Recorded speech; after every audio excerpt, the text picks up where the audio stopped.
Is it God? Is he about to say God? Giving me strength to shoot for more than I think I'm capable of. I believe they know everything that I do and think, and they still love me, and I've concluded after careful consideration that this person keeping score is me. Ah, and here we thought he was going to say God. Yeah, well, just like anyone else who presupposes a god before trying to find any of the other possible answers, disappointment soon follows. Today, we seem to be tackling the idea that consciousness is a spirit that hangs over your head. I wonder what the proof is for that, or is it just something we have to agree with and not ask questions? If you are capable of understanding the words I'm speaking right now, chances are you're conscious. Izvinity, ponimayu, gavaryu, dolka, russki, yazik. Obviously, that's not true. I speak English too, and I'm pretty bad at Russian. But the point is, this probably isn't a good measurement of what is actually conscious. On the flip side, I can talk to my phone. Not like this, I mean with like AI assistants and stuff. And it can understand English, and my phone is certainly not conscious. But yet, I can also speak English to many people who are conscious, who don't have a clue what I'm saying, because they're not able to speak English. This doesn't seem to be a good start for his video here. And that makes you rather special, since the vast majority of things in our universe lack consciousness. Well, actually, and to challenge the statement that I made earlier, my phone isn't conscious, we can't really say that for sure, because we don't know what causes consciousness. We could say things can't express consciousness. Take my fox, for example. It doesn't seem conscious. It doesn't have the ability to express it, and I don't believe that it is, despite how happy it looks. Are you conscious? Well, okay then. It doesn't have muscles or blood flow. It has eyes and ears, but we can safely assume they're not functioning. You could even argue that there's no brain to allow for thought to occur, but are we now saying that the brain is the cause of consciousness? Which I would agree with, I just don't know how. But what I'm not happy to admit is, I don't know, that consciousness is the act of being possessed by a ghost. Because in a supernatural world like that, there is no reason that this fox could not be conscious. I would play a clip of Chucky here, but I'm absolutely terrified of him. So here's a child-friendly version of that. We toys can see everything. So play nice. But you've been conscious for so much of your life that you probably take it for granted. You're used to it, and you don't realize how weird human consciousness is. Consciousness, of course, is your internal awareness of your thoughts, your feelings, your memories, your experiences of the external world, and so on. Seems pretty straightforward. But whether you try to examine it through the lens of biology or psychology or philosophy, things get very confusing very quickly. I agree. I can put this down now. Human consciousness is most likely going to be an incredibly complex task for us to try to understand to its fullest without human bias getting in the way.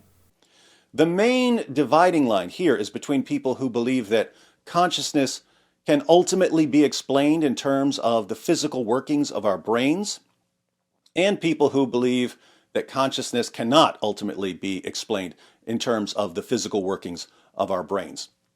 What I find most interesting about this discussion is that even as students are being assured by their teachers that the experts have consciousness all figured out, a bunch of neurons firing, the experts are admitting that they have absolutely no clue what's going on.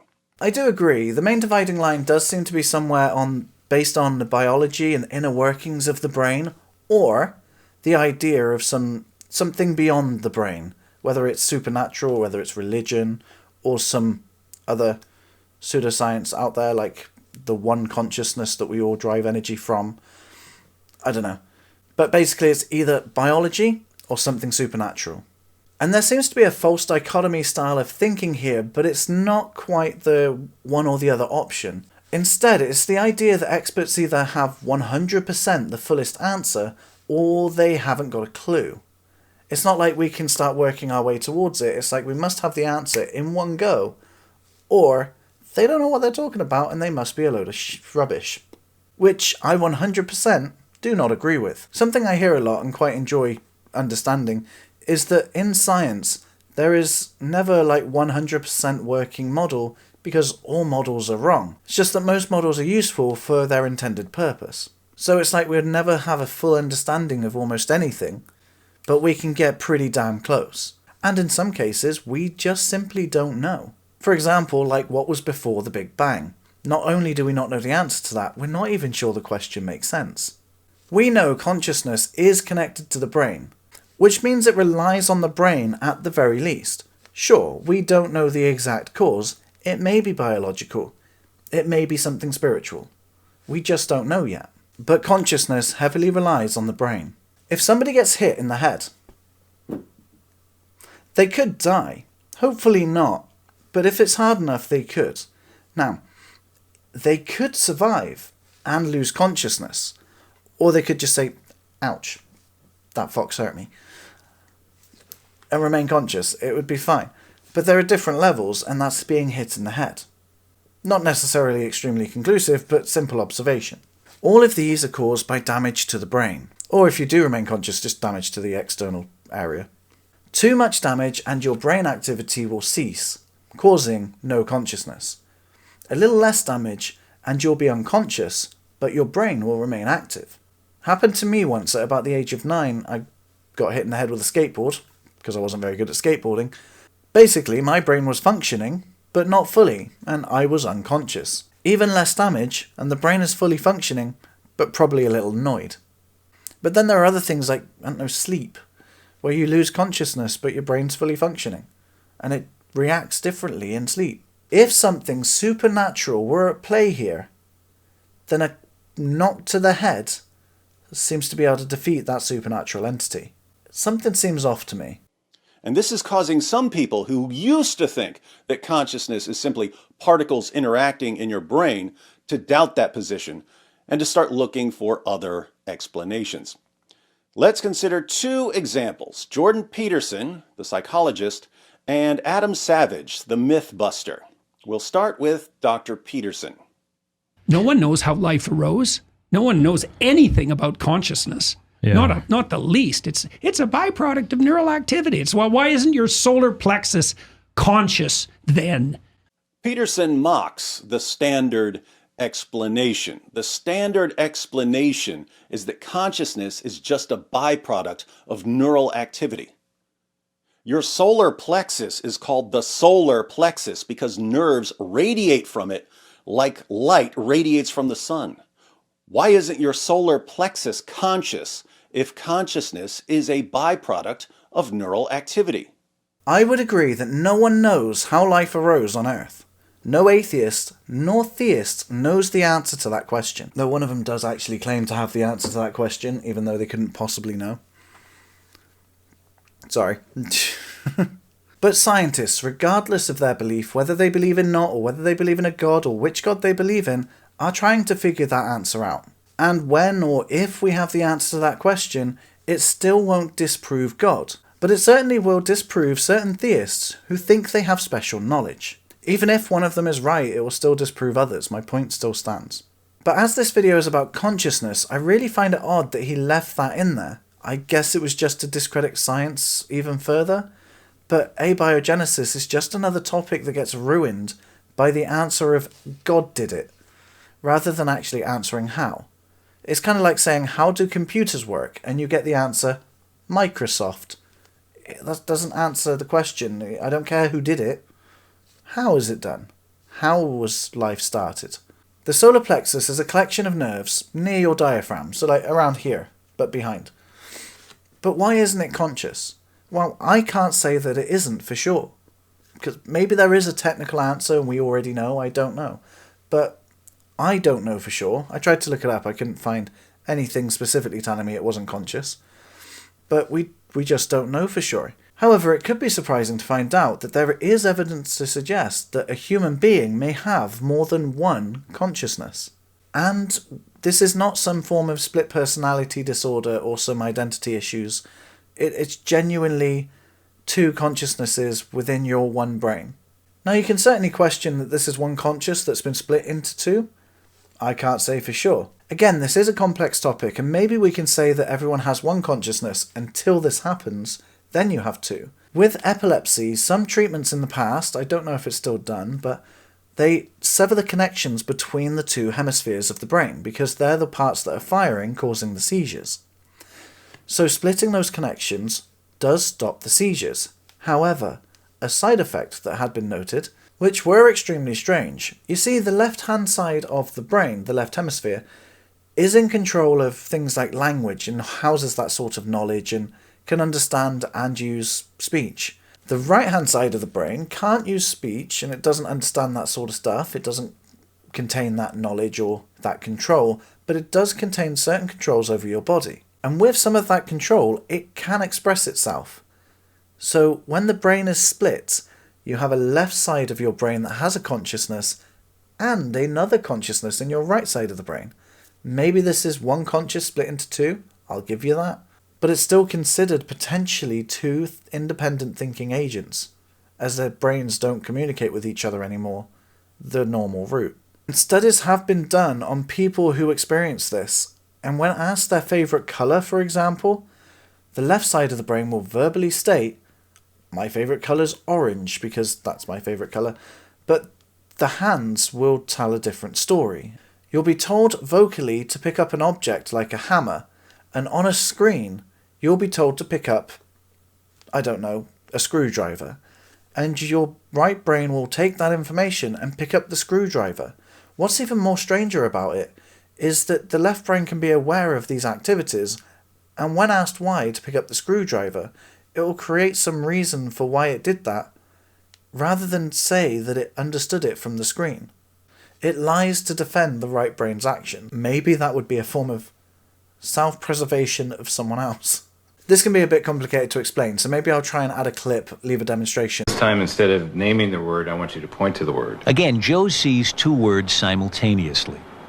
Bell goes to his non-speaking right brain. Music to his speaking left brain. When asked to point to a picture of what he saw, he chooses Bell. But when asked why... Yeah, why'd you pick that one? Music. Music? And when asked to explain... It was music and bell, and it was a few minutes ago, last time I heard any music was coming from the bells out here. Uh-huh. Banging away. So the bell's outside here? So, but good enough answer to me. What's extraordinary is that Joe's speaking left brain concocts a plausible story of why he pointed to Bell, even when some of the other pictures more obviously represent music. Gazzaniga believes this determination to find cause and effect, this desire to explain, is the left hemisphere's most marvelous property. One of the unique things to the human brain is this need to interpret why two events occurred. What was the antecedent to this? What caused this? And if you can imagine that a species like us that has that little chip in its brain that asks those questions is going to survive rather well, because it's going to figure out more about the nature of the world than a species that doesn't have that. Now, does each side of the brain have its own consciousness, like at all times? Or was a new consciousness created upon separation? Or is there now two halves of conscious, like a half conscious, that still just make one whole conscious?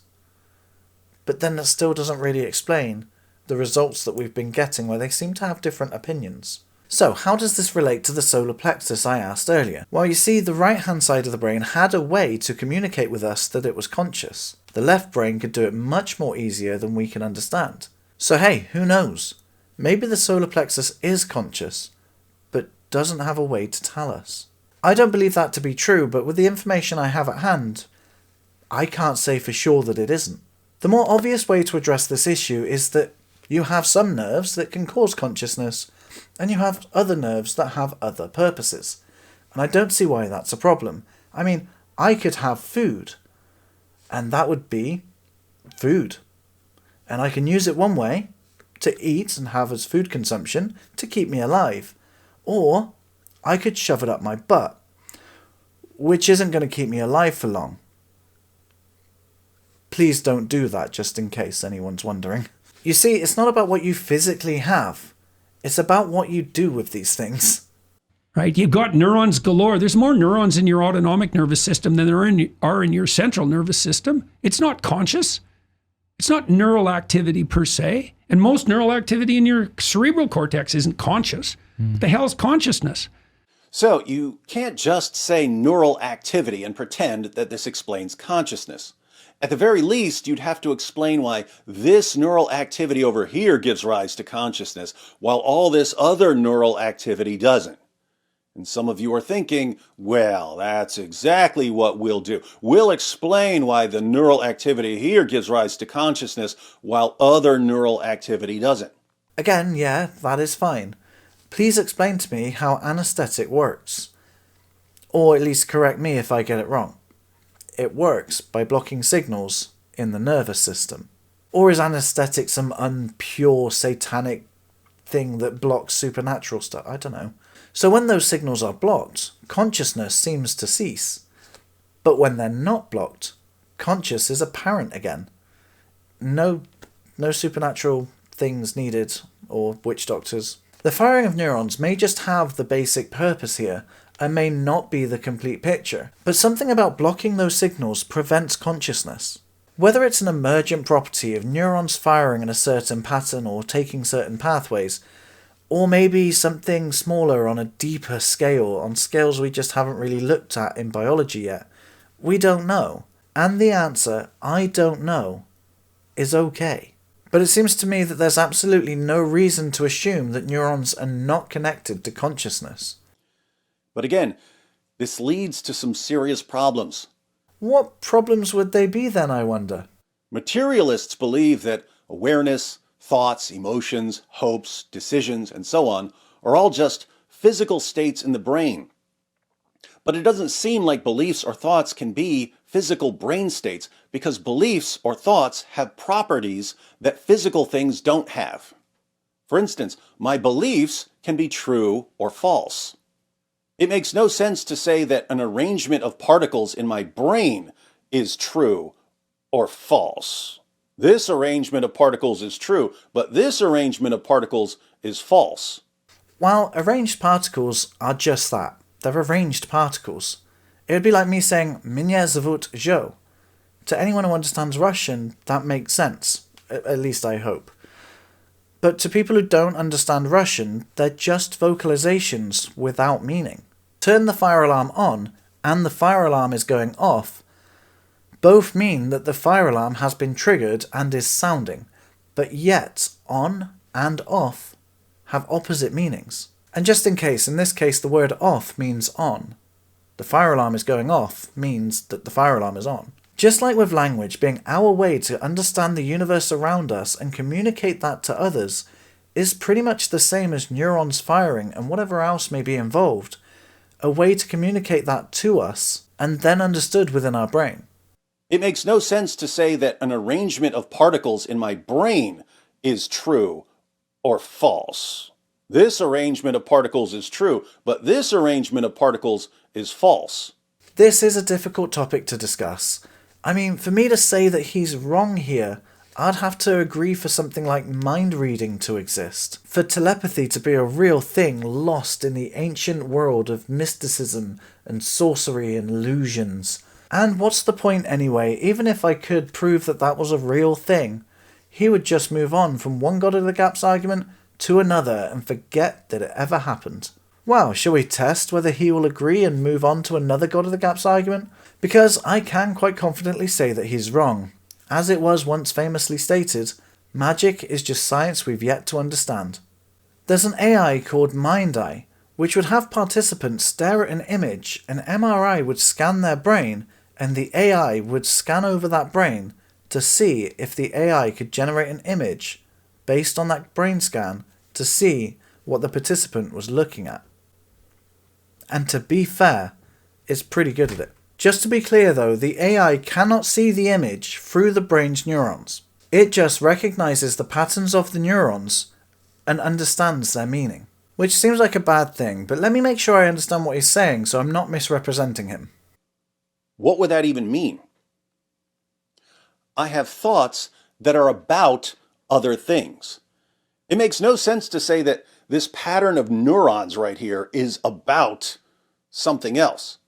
I can have a thought about a grilled cheese sandwich. I can't have a pattern of neurons about a grilled cheese sandwich. So just in case there's any confusion, that's exactly what the AI does. Basically, using the brain scan, it generates its own prompt that it runs through an image generation to create an image. So it'll never be exactly the same, but it's very similar.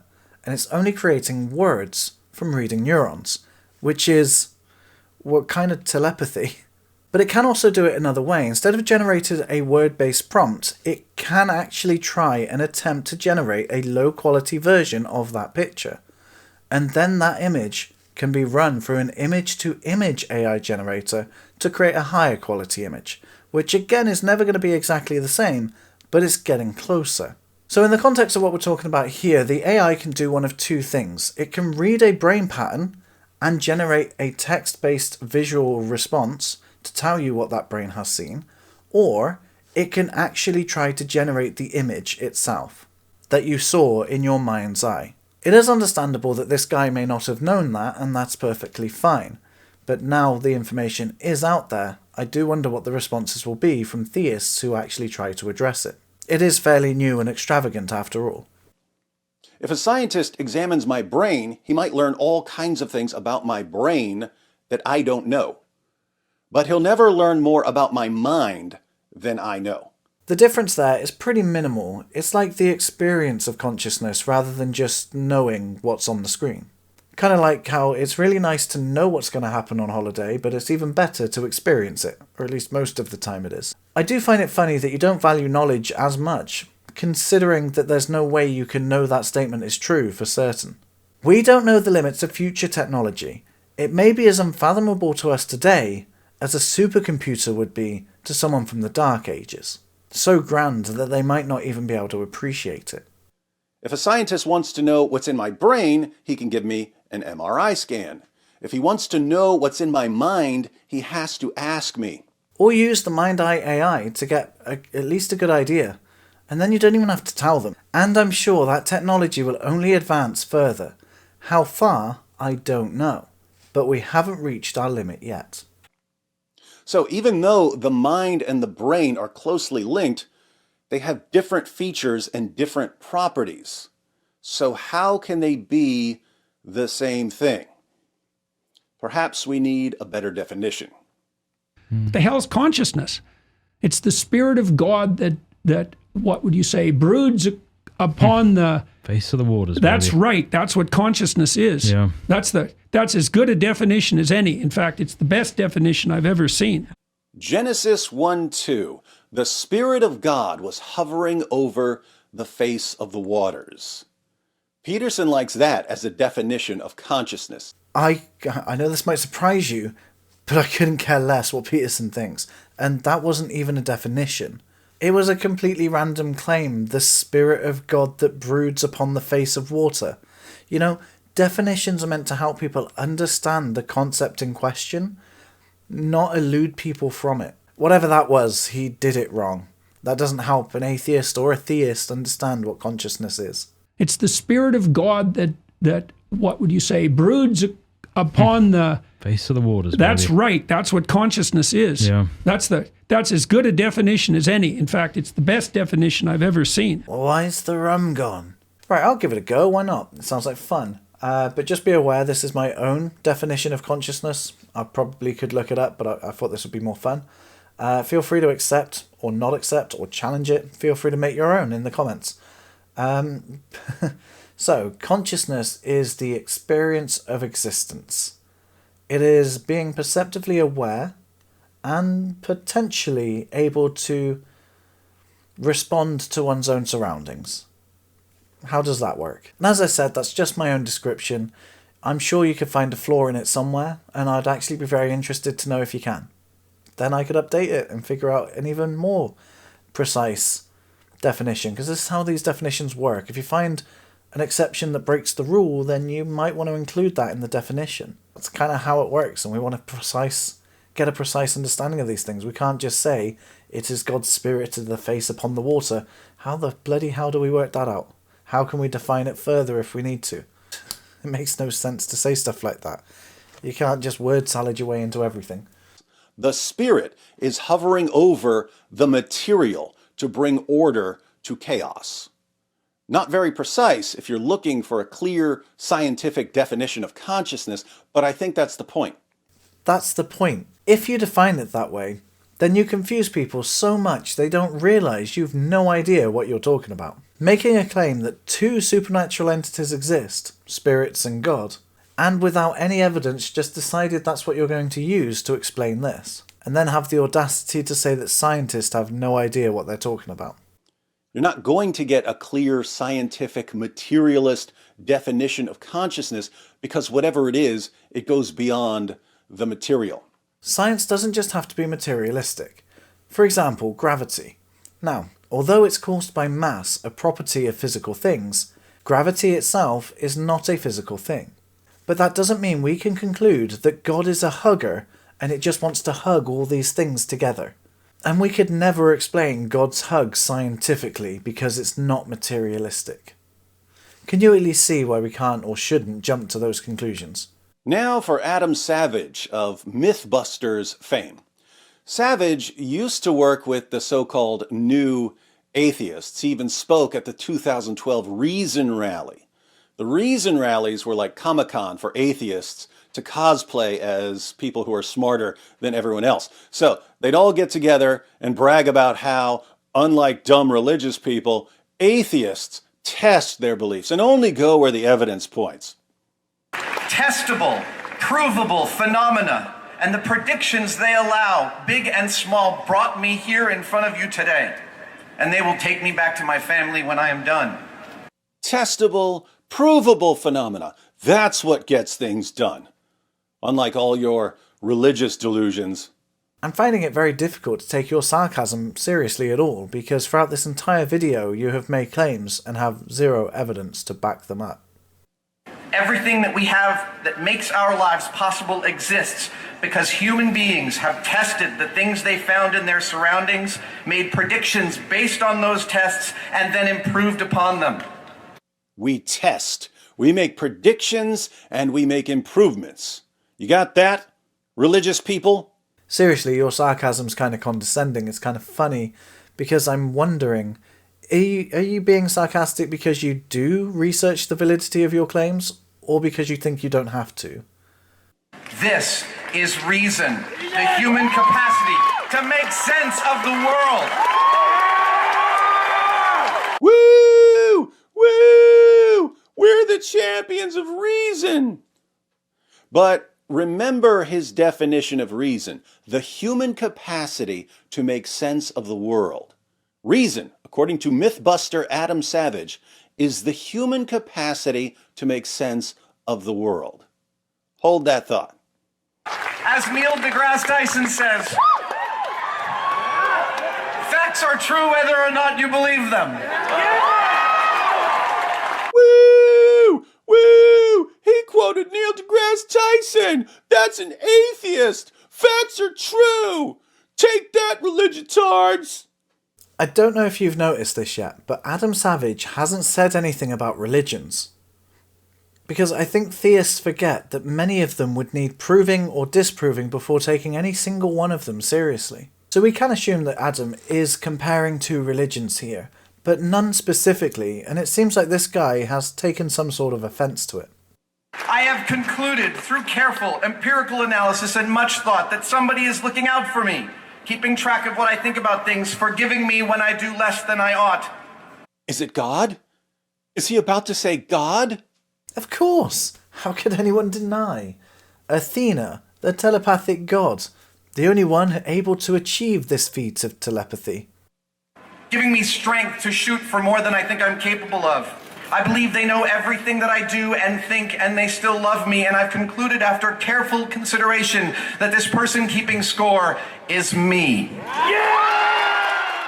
Ah, and here we thought he was going to say God. Then maybe, just maybe, you could take that advice and use reasoning and gather evidence before presupposing God and making unsubstantiated claims about supernatural beings that by their own accord are incomprehensible to us. It amazes me specifically that you seem to have so much knowledge and understanding about this incomprehensible being. That statement alone, which I can't imagine he wouldn't agree with, but feel free to correct me, should help explain everything wrong with your claims. Well, now you know what it was like to be at a reason rally. Yeah! When the speaker says science or reason, that's when I yell, woo! That mean I'm more smarter than you? My goodness. And when I want to discredit atheists, I talk in a weird voice to mock them and mask the fact that I have no points to say against this because if I tried, I would sound crazy. You use logic, reasoning, and test the things you state before you claim them to be true? Silly scientists. 3.7 billion years ago, a clown emoji formed by chance in the primordial soup.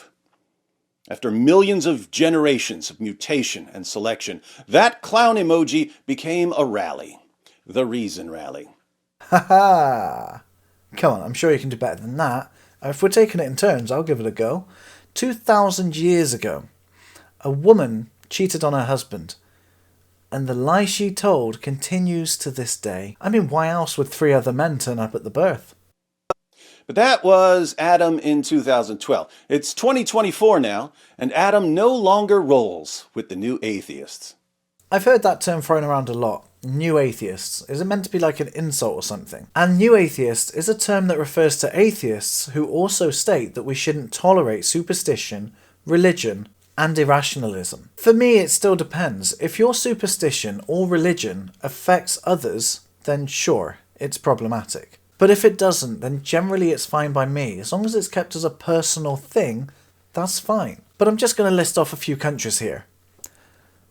Afghanistan, Iran, Malaysia, Maldives, Mauritania, Nigeria, Pakistan, Qatar, Saudi Arabia, Somalia, Libya, and the United Arab Emirates, and Yemen. All of these countries can sentence an atheist or a religious skeptic to death. I'm glad I live in England. Now, admittedly, most if not all of those were Islam-based, so just in case, I thought I would remind you of people like Matt Powell, and there are others who call for the death of gay people via execution. That's not just religion going too far, that's religion going extensively so far it's absolutely a disgrace. Basically, from my perspective as an atheist, I say be a decent human being and stop trying to be superior or kill people. Those things are bad, okay? That's it. Nathaniel Saltzman wants to know, would you be willing to share your current outlook on the grand mysteries of life? I recall times in the past when you've been an outspoken religious skeptic, i.e. atheist, and then later you distanced yourself from that label. That's true, because too many people were being jerks. You went to rallies whose only purpose was to say, we're smart and other people are dumb, and you finally realized that they were a bunch of jerks? That'd be like me saying, what, you haven't yet realized that religion causes war, destroys people's lives, and have kids casted out by their parents and to live on the streets because of a dusty old book written 2,000 years ago which has been translated through time and has been changed and adapted and then translated once again throughout time? And you haven't realized that's stupid yet? Sure, there's some truth to those statements, both mine and yours, but it's mean and it's going to get us nowhere. Well, the skeptics movement itself sort of devolved into several factions. Nothing devolves quite like an atheist movement. And how many branches of Christianity are there? And why limit ourselves to Christianity? Let's also include Islam and Judaism, because all 3 of these religions derive from the same Abrahamic origins. It's easy to lose count, but these religions have devolved into 2,000 different groups. About 2,150 from what I could figure out. And I'm not even looking into it too hard. I'm sure I could categorize them into even smaller groups if I wanted to. Atheism, no matter how you frame it, is just I don't believe in God. Or gods. Now, if you go against religions more directly and you're trying to tear them down or whatever, then you could be considered an anti-theist, which is also people who are atheists, they're just also anti-theists. Theism has a form of this as well, except they go more specifically, which is, I don't believe in any of your gods, but I believe in mine, which is the theism route, and if they want to take down other religions, in the same way we're describing here, they'd be considered anti-Islam, let's say. You've got a Christian who wants to destroy Islam, they're anti-Islam, and that's the theist form of anti-theism. It's just more specific, to be fair. And now more recently, I've noticed you quoting people like Ram Dass here in the live streams. Are you getting more mystical as you get older? No. First of all, no. There have been multiple gurus named Ram Dass, so I'm not sure which one he's referring to, but let's just say he's not talking about a scientist here. It's true. I no longer say atheist because it's actually still defining myself in terms of an impression of a god. Atheist, non-god. He no longer considers himself an atheist because he regards atheism as a position on the existence of God, and he doesn't affirm that position. He no longer considers himself... Sorry, I don't mean to repeat it, but he's repeating it and I'm getting annoyed by it. We don't need a repeat of what he's saying. We have ears, we can hear him. If you're going to repeat him, make a point or something to go along with it. Otherwise, you're just saying the exact same thing and wasting time. As a scientist, I can't know that something doesn't exist. That's an impossible thing to know. I can't know if there's a consciousness that tipped the first domino over. He doesn't believe in a god, but he doesn't know for sure, which is my view. I just think it's incredibly unlikely anyway. It's not a 50-50. Though, as he stated, he doesn't want to be called an atheist. So, with respect to that, I would just consider him an agnostic, but wants to stay away from any definition relating to a god, by his statement here. It's true. I no longer say atheist because it's actually still defining myself in terms of an impression of a god. Atheist, non-god. As for the first cause argument, he's right. We don't know, and we may never know. Because asking for what was before the Big Bang is asking what was before space and time existing. So when time didn't exist, what happened before that? It's an almost nonsensical question in the first place, which is why it's so hard to answer. Asking what happened before the Big Bang would be like asking where were you when the ancient Egyptian pyramids were being built. It's something literally unfathomable, which is why it confuses me so much when theists seem to say they know the answer and say that it was God. But that doesn't make sense either, because without time, then God couldn't have changed one thing from one state into another state because the time won't elapse to have it happen.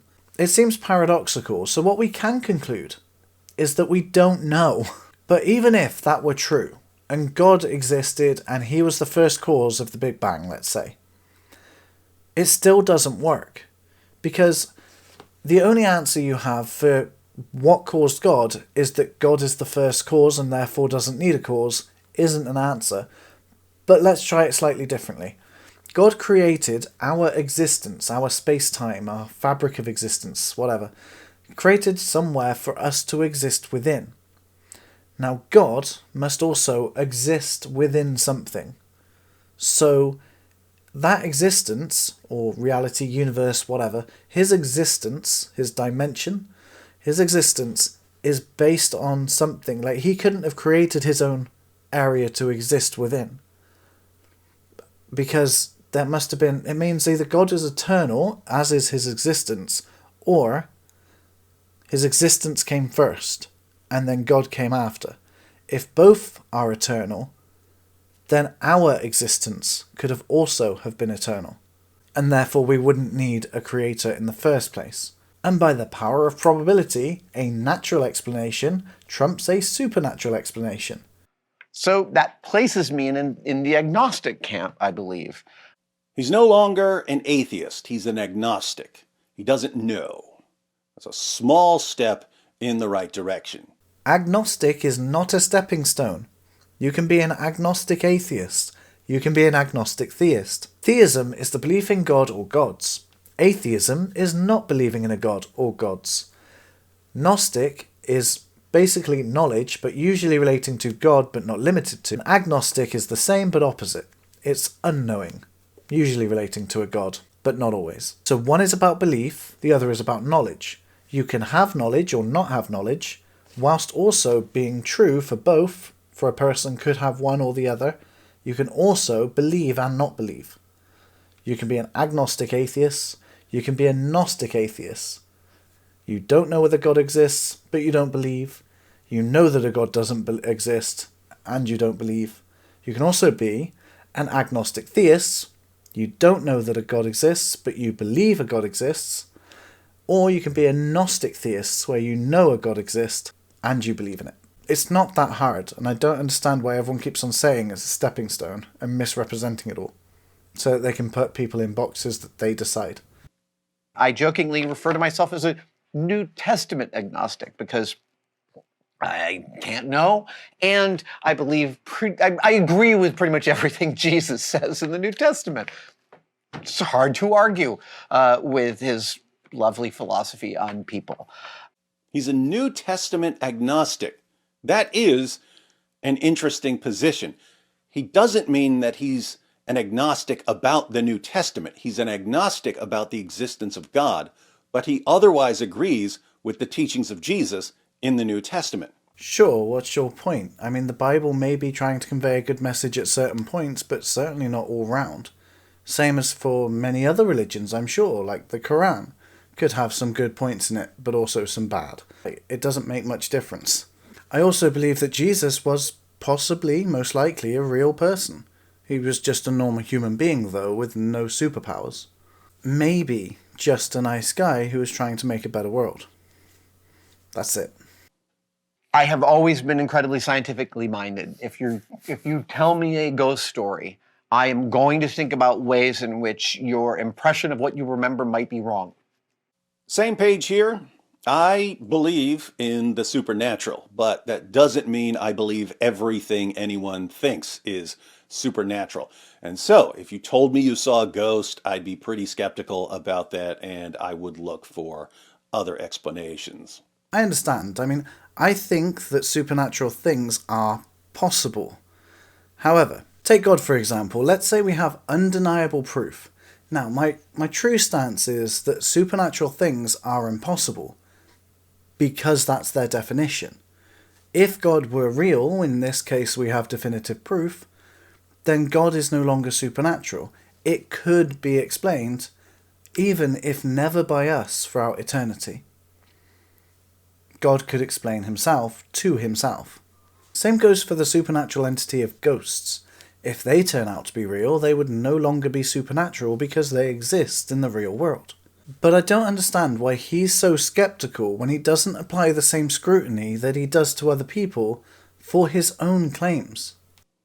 I am not getting more mystical as I get older, but I am more fascinated by the absolute miracle of our sentience, of our ability to know ourselves and to look out into the world and understand things at these meta levels that the cells in here somehow do. Two important points there. He says he's fascinated by the absolute miracle of our sentience. He's referring to consciousness. There's something really amazing about it. I agree. There are many things I feel the exact same way about, including this, consciousness. But let's see where he's taken it. But then he says that it's the cells in our brains that are somehow doing it. Yeah, and what's the problem with that? I mean, you showed a version of your definition earlier, which included a spirit, but have also stated you'd be skeptical of anyone claiming a ghost. I know they're different, but there's a very fine line between them, and the biggest difference between a spirit and a ghost is your level of skepticism. Given what he's about to say in a few moments, he doesn't seem to believe that it's merely the cells in our brains.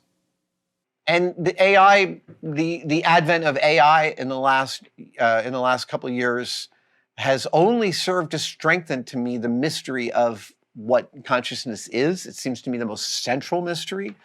How would the advent of AI deepen the mystery of consciousness? I thought we were getting closer and closer to something like human consciousness. Well, that's the problem, isn't it? How we define consciousness matters here. It really matters mostly on how much we open the definition or close it. Many people say that consciousness can only be a human thing, so therefore the definition must include humans. But doing that literally is just limiting it by definition, not really matching reality. Many religious people keep telling me that animals cannot be conscious, and they use the Bible or the Quran as some sort of proof, when it's not, it's the claim. Now, I don't know if that's this person's view right here, but I'm assuming it's got something to do with the image of God, the spirit of God and the brood of a pool of water with a spirit's face in it. I can't remember. Some weird definition including God. I'm assuming that he may believe that. Either way, it's an example of a closed definition, and by doing this we can restrict it even further by stating we truly can't tell if anyone else around us is conscious. The only person we can say that is conscious is myself, or yourself from your point of view, any of you watching, or the person we're reacting to now. And the problems with arguing against this is demonstrated by restricting it even further, by saying, I cannot know for sure that any other beings other than myself is conscious.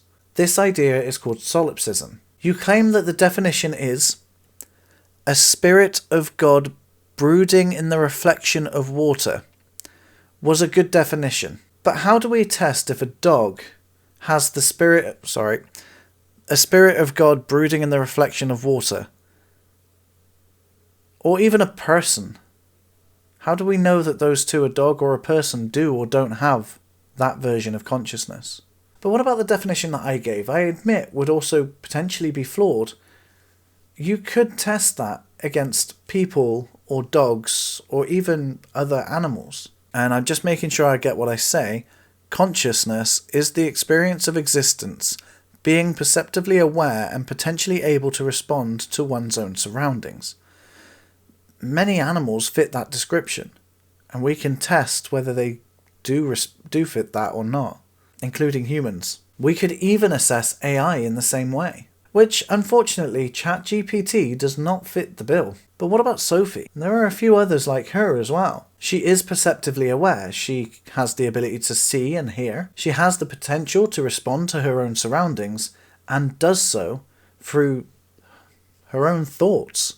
No one is telling her what to do in those moments. Personally, I still don't think that she is, but I certainly don't think it should be ruled out so easily. But based on my description, yeah, Sophie would be conscious by my standard. Want to tell people a little about yourself?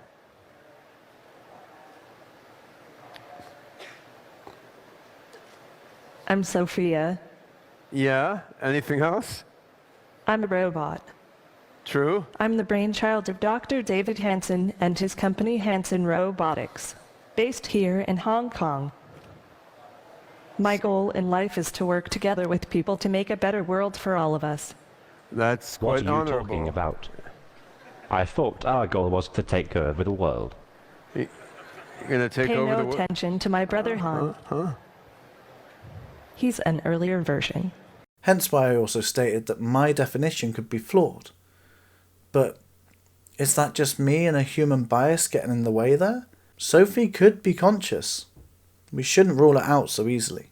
I'm not ready to make a claim until I have more knowledge, which is something I wish theists would say more often. Well, think about it.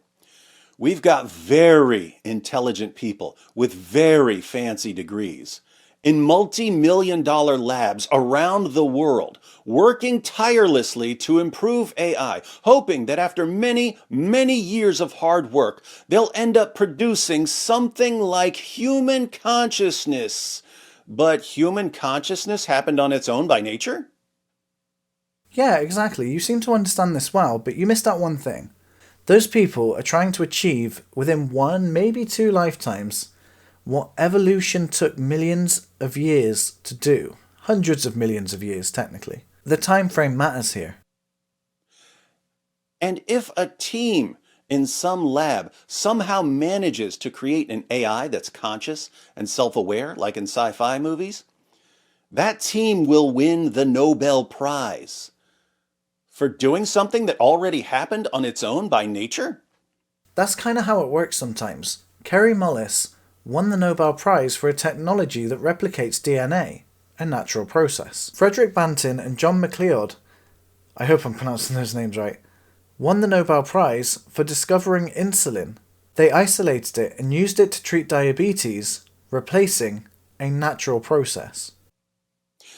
Isn't there something totally insane about some of the smartest people in the world spending countless hours and endless trunks of money to accomplish something that supposedly just happened on its own? No, again, that's how it works. We're trying to understand the world around us, and if we want to improve on something, then we probably should know how it works in the first place, right? I would say the same about religion. Now, depending on the religion, it certainly has the money, but doesn't bother trying. Hence, AI only deepens the mystery. There are some physicists working on the problem of consciousness, trying to incorporate it into physics. That's a fascinating one to me. Notice he said physicists, not neuroscientists. Neuroscientists study the brain. Why is he bringing up physicists who study physics? I don't know why either. Maybe it was more of colloquial language. Or maybe physicists had reason to research it, or just simply wanted to. But I remember Neil deGrasse Tyson, that guy mentioned earlier. I've seen him, not personally, but seek help from other experts like geologists about simply rocks. So physicists can seek the help from other experts too, and the same goes vice versa. But to explain why a physicist might be needed to help in this research, I'll go back to something I said earlier. The firing of neurons may just have the basic purpose here, and may not be the complete picture, but something about blocking those signals prevents consciousness. Whether it's an emergent property of neurons firing in a certain pattern or taking certain pathways, or maybe something smaller on a deeper scale, on scales we just haven't really looked at in biology yet, we don't know. Okay, so first off, I want to say that not knowing the answer, and saying I don't know, is perfectly fine, but humans don't like that answer. It's still the best answer we have, but humans like to find another answer. Just to be clear though, ones we can back up with evidence. That's important. Neuroscientists are constantly learning new things as time goes on, but generally work on a specific scale. The scale that we can see visually and the microscopic scale. But they never really have to work on an astronomical scale, for example. In the same way that they don't have to go smaller than the microscopic level, but maybe they feel like the consciousness may be better understood if we attempted to do so. But who are better at working on those scales? Neuroscientists who have never done that sort of thing before? Maybe they have, I don't know. Just as an example. Or physicists who look at the quantum realm, or the quantum universe, at quantum scales all the time. On a regular basis at least. The concept of free will, or just the idea of making decisions with a deterministic viewpoint of reality, doesn't seem to make much sense. But the quantum realm works based on probability, which makes a lot more sense to look at when considering things like consciousness, which would entail free will. But this is just my guess as to why neuroscientists would have the aid of physicists to understand what they're researching. It seems to make a lot of sense to me. I read about this several years ago in the context of near-death experiences.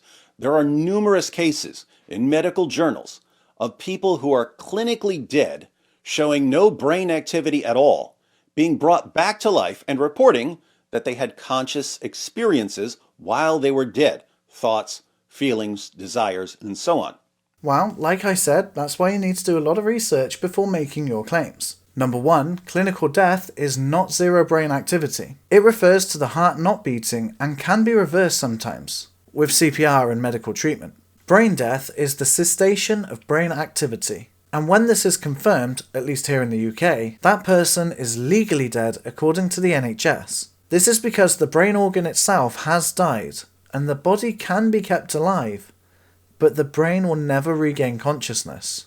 It is important, however, to recognise the difference between a coma, a vegetative state, and brain death.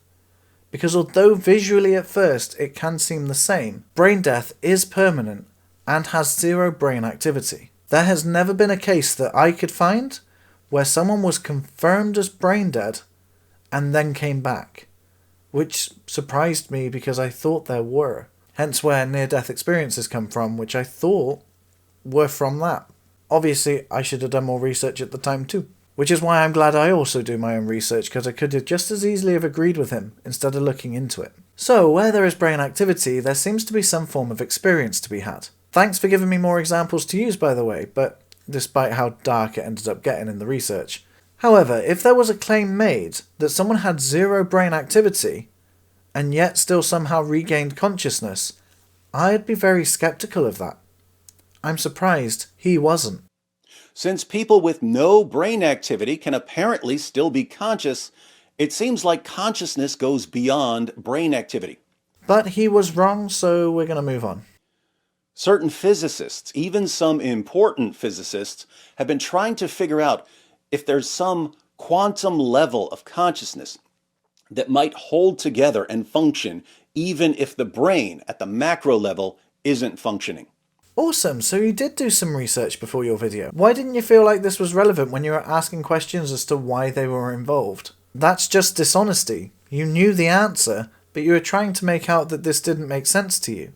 But you knew the answer. I wonder what your God would say about dishonesty. The takeaway for our discussion is that there are physicists who are working on the problem of consciousness because they recognize that the story that we're all told is probably false. We cannot know that for sure, but it's actually showing us we're likely on track. I don't know how you think you can claim this as false.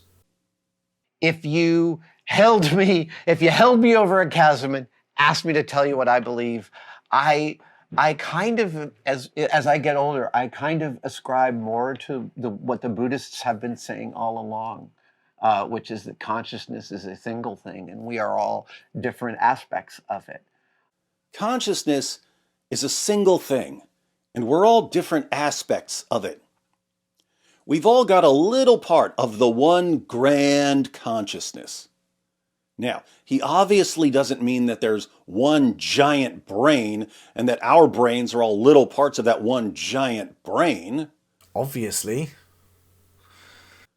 He obviously doesn't mean that there's one giant network of neurons and that we each get a little section of that giant network of neurons. What's he saying? He's saying that consciousness is something very, very different from what we're told in science classes, and that he agrees with Buddhists, not with scientists. Sure, but he's not actually making a claim, and he's not saying that he knows the answer. He's saying that if he was forced to answer, then this is what he believes, and you like his answer now, but you didn't in the past. This sounds more like confirmation bias to me. You'll use him as an example based on what he says, but you'll only really agree with the parts that you agree with already, because those are the specific parts that back up your position on the topic. Specifically in this case, consciousness. I wonder if he's going to address the Buddhism route that he took to get there. So no, I don't think I'm getting more mystical as I get older. I think I'm getting more articulate about my mysticism as I get older. He's not getting more mystical. He's getting more articulate about his mysticism. This guy's not getting more repetitive, just more articulate about his repetitiveness. But that means he's a mystic to some extent, right? Remember all that stuff he said earlier about testable, provable phenomena? Remember when he defined reason as the human capacity to make sense of the world? Reason is supposed to make sense of the world. But when it comes to consciousness, Adam the Mythbuster sides with Buddhists and admits that he's a mystic. In a weird way, he's still being scientific. He may be more of a mystic now than he used to be. That's fine. People are allowed to change and have beliefs. Scientists can also be religious as well. I mean, their logic would be something along the lines of, God created the universe, so I'm studying God's work. You know, the idea of that would be anything you find in reality would be evidence for God's work. So if your idea of what God is doesn't fit that, then you shouldn't change the science. You should change your view on God. And it's okay, as I've said, to change your mind. And denying any of these or discrediting the scientists discovering these would be denying or discrediting the work of God himself, if he were to exist. Because he's recognizing that a scientific hypothesis, the hypothesis that consciousness is just a byproduct of neural activity, is failing. No, it's advancing. It's not done and dusted yet, but one day maybe it will be, but neither of us know that for sure. He's recognizing that the story we're all told in school doesn't actually make sense of the world.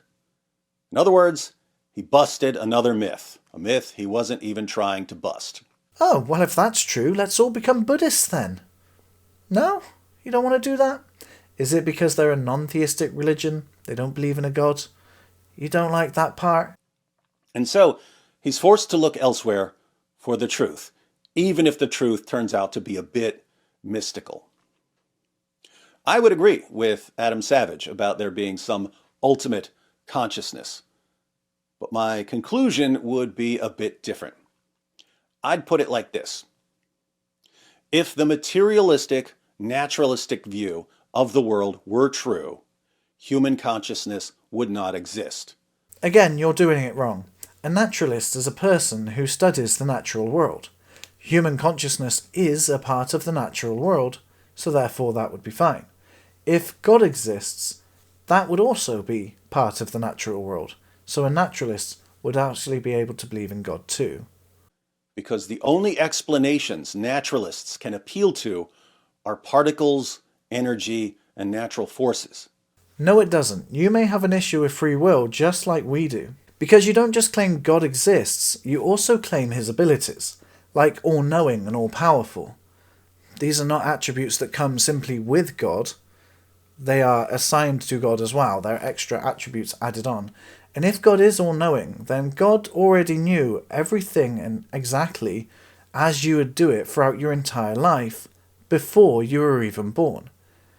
If that's the case, how can you have free will and have an all-knowing God if God knows exactly what you're going to do throughout your entire life? That's a deterministic approach. God already knows everything in your life. There's no free will there. So you can't have free will if your life is predestined. Neither of us can say that free will actually exists, but we can say the illusion of free will does. Now, if we truly have free will, then God does not know what we will do next. Therefore, God is not all-knowing. Now, according to your Christian theism, that's not possible. God must be all-knowing. So, humans must not have free will. And I believe free will is a part of being conscious.